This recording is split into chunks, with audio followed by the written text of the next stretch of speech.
எல்லாருக்கும் இனிய வணக்கம். நம்ம வந்துட்டு சமயபுரத்தில் பூச்சொரிதல் விழா நடக்குதுல்ல, அது வந்துட்டு எதுக்காக நடக்குது அப்படிங்கிற விவரம் சொல்கிறதுக்காக தான் இந்த வீடியோ. உங்கள் எல்லாருக்கும் தெரியுமா, நாம் எல்லாரும் தான் வந்துட்டு கடவுளுக்காக விரதம் இருப்போம். ஆனால் சமயபுரம் மாரியம்மனே நம்ம எல்லாரும் நல்லா இருக்கணும்னு விரதம் இருக்கிறது தான் இந்த பச்சை பட்னி விரதம். இந்த பச்சை பட்னி விரதம் இந்த வருஷம் 8/3/26 ஆரம்பித்து 4/4/26 முடியுது. அப்போ பார்த்தீங்க அப்படின்னா சமயபுரம் கோயிலுக்கு மாசி மாதம் கடைசி ஞாயிற்றுக்கிழமையிலேருந்து ஒவ்வொரு ஞாயிற்றுக்கிழமையும் பூ வந்துட்டு கிளம்பி போகும். சித்திரை மாதம் செவ்வாய் தேர்.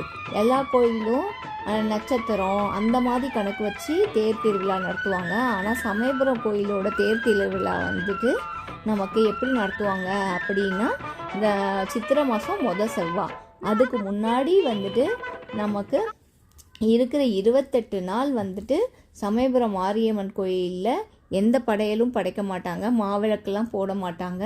அம்மன் வந்துட்டு பச்சை பட்னி விரதம் இருப்பாங்க. இந்த விரதத்துலேருந்து வந்துட்டு நம்ம எல்லாருக்கும் நன்மை கிடைக்கணும்னு சமயபுரம் மாரியம்மன் வேண்டிக்கிற மாதிரி நாமளும் உலக நன்மைக்காக வேண்டிட்டு எல்லாரும் நல்லா இருக்கணும்னு நினைப்போம்.